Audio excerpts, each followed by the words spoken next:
Okay, so here we are starting again. This is Amber Riley, and I am going to try and do Lab 4. Now with the current system failure going on, there is very limited options for me because everything is crashing. So I'm going to start with Lab 4 and see how far I can get and try and do Lab 5 and 6 afterwards. So here we are, objective configure vSphere vCenter service application for first use. Task 1, access vCenter server appliance. Now it says here that we need to download and configure the client application. Now since we can already get in through the web page, we're just going to stick with that option for right now. I am currently sitting in my Windows 8 box, and we've got the Flash version going. Now the Flash version won't work on the DC02, so we need to do it on the Windows 8 as we are currently in there. And as you can see, the Flash version will have more options, and you'll be able to do more things. So we've already done task 1, and we will move on to going into the administrator console. So here we go, we just go up to the top here, go administration, and then we go down here into system configuration. We'll just click on this. It's going a bit slow because of everything crashing, which is fun. Click on nodes. Here we go, we'll go into the DC02 node. And we'll go into summary. And then we can have a look at the vSphere web client. Here we are, we need to configure the DNS for my vCenter appliance. So I'm still having a bit of mouse issues, but here we go. For this, we need to go to settings, which we're under. We can go to the certificate authority, but we need to be under settings for what we're going to do. And then we need to select networking, but we're already in the Active Directory. The instructions in the book are wrong, so for this, we need to just go join, and it will just mirror the DNS actions from the DC02 over to this. So we just need to add our domain. So our local domain is amber.local, and then we'll have the username as administrator, and then put in your domain's password. But because I'm already joined up to the domain, I don't need to do that, so I'll cancel out, but that's how you edit. And then we'll go into the DC02 just to prove that we are part of the domain. So we're going to go ping amber.local.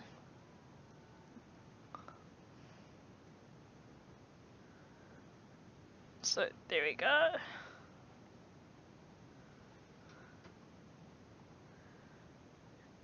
So there we go.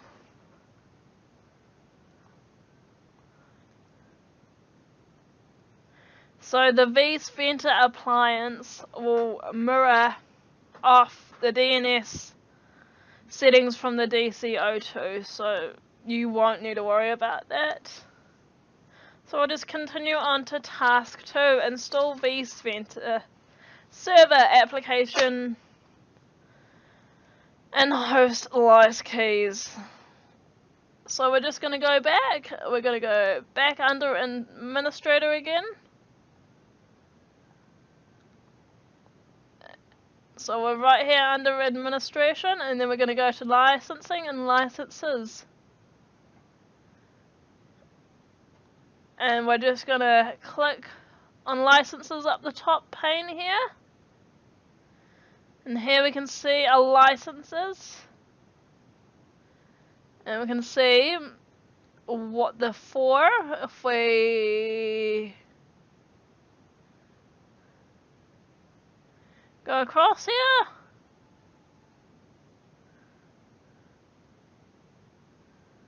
VMware 6 Enterprise CPU and VMware 6 instances. So here we are.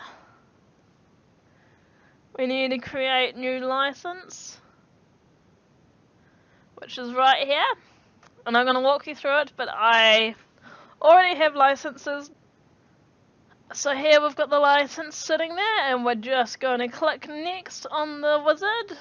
We're just going to call it VMware license. We can call it anything we like.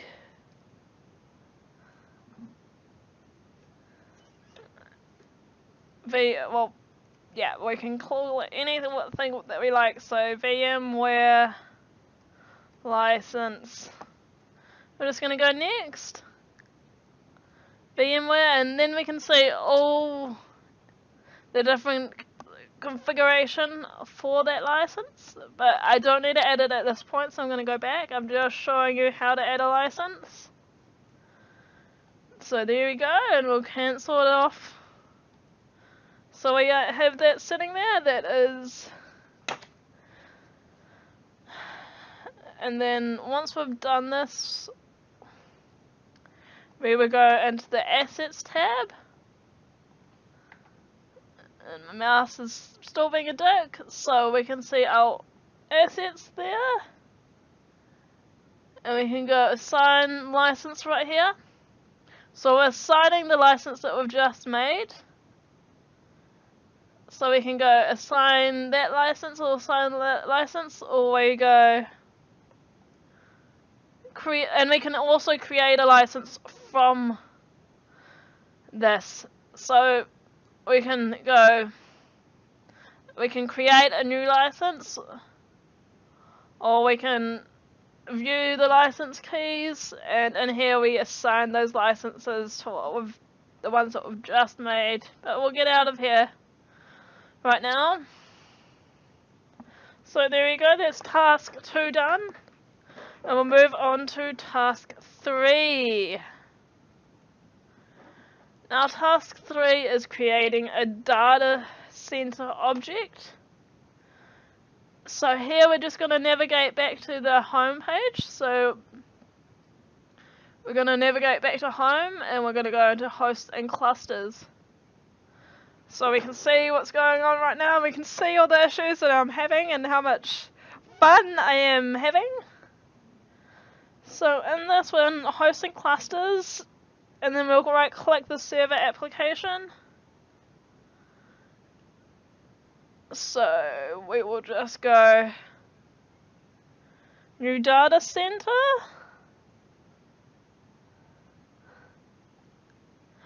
And we're already making that one that I already have sitting right there that is called training. So we'll just type in training again.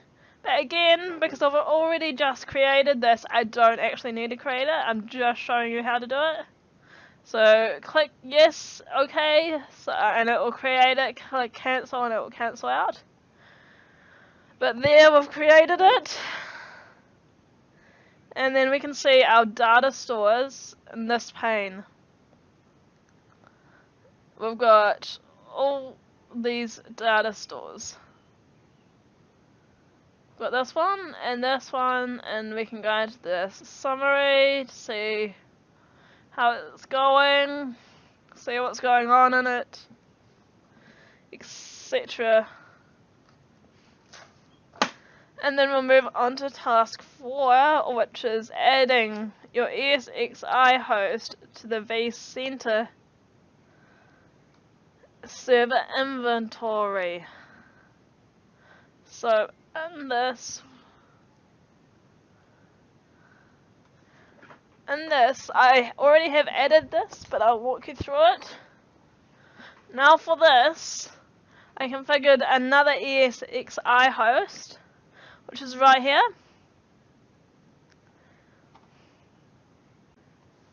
And now it's all of a sudden just snapped in there for unknown reasons. So here we are, we're just going to have a look at the network and have a look around the network. And here we've got the NICs available. And that is our IP4 configuration. So it's on our network under IP address 21. We can see that default gateway is going back to that ENS server or our DC01. So there we go. And then we'll go back into the Windows 8 box. And so this is adding in your ESXi host to the vCenter server inventory. So we've done that. And then we need to go into... So here we are in the DC01. So after we have created the ESA host, we need to go into the server and create the DNS values. So under tools, we'll go into DNS. If the mouse wants to let me. So we're just going to go into forward lookup zones, amber.local. And we've already created a forward lookup zone, but I'm going to show you how to do it anyway. We left click on it, we'll go new host. So we don't need it, we just need to go and put the name that we've just created in there. So the name that I've created the ESXi host under is Amber's, as you can see there, sec ESXi. And we just need to put the IP address in, so that was 169.69.69.21. And we need to note this down because this is how we're going to add it in lab 4 and the next part of the lab 4. So you just need to click add host because I've already done it, we're just going to cancel out there. There we go. And we don't actually need to be in here anymore, so we're going to go like this, and we're going to go back to the Windows 8. So for this, we just need to go to host and clusters. We need to go back here. And then we need to go into training, and we need to add a host. So add a host. So this is what had me stuck for a good amount of days. It was just not working, and it was annoying me to no end. So I'll show you again. It says host name or IP address. I was trying to put it in under the IP address, but if you put it in under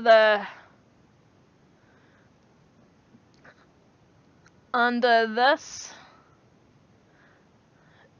properties, we'll go to properties. So if you put it under the FQDN name, it will go through straight away. Now, like I said, this gave me a bit of jip for a couple of days, and it just came right and went sailing through after that. So here we go Amber's sec ESXi dot amber.local, and then we are just going to go next, and see, that went through fine. There was no issues there whatsoever, and that's exactly what we needed. Here we go, we need to put the name, so that would be root And then password. I need to make sure I'm doing password right. There, and then click next. So that's for the ESXi host. We can see the virtual machines in there, but that's something you guys are going to do later. Those are the things that are airing out. We are just not gonna do anything with the keys. We're just gonna keep on moving. And we're not gonna do anything in that. And we are not gonna do anything in that. We're just gonna leave it as standard. So here we can see the configuration. We can see that it's under the FQDN name. That one there is the same as this one here. So that's what I had issues with for a couple of days. We've got the latest EXI host. I've got the data stores under there, but again, that's not something that you're going to do until later. I've got everything. But because I've already created this link, I don't need to do that, but I'm just showing you what to do. So we're just going to cancel that out. And everything should be hanky-dory. So we have already done that. And everything is sorted. Again, those issues that you're seeing right there is just something that is happening to my network at the moment and is not able to be helped.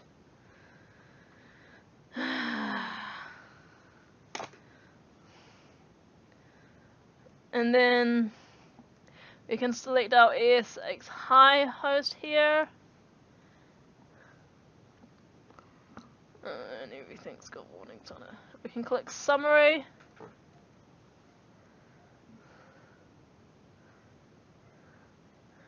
And we've got all the CPU and all that sitting there.